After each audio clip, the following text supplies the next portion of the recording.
Next, I will be going over the procedure for IV push.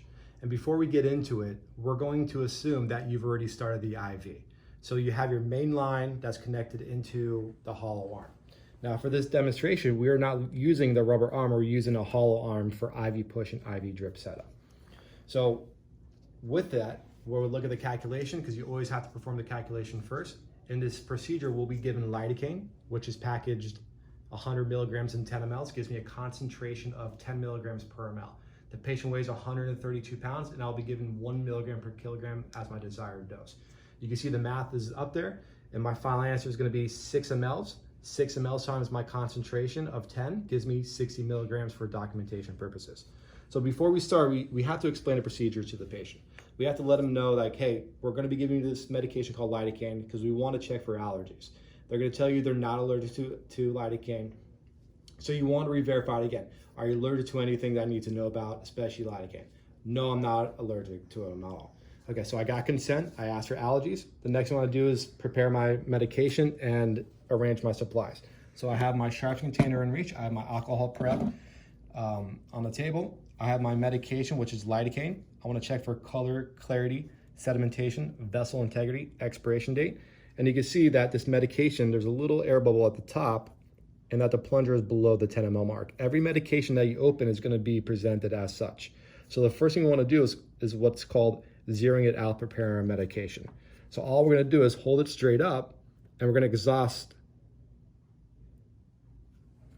that fluid or the air bubble. So now we have nothing but fluid inside of the syringe.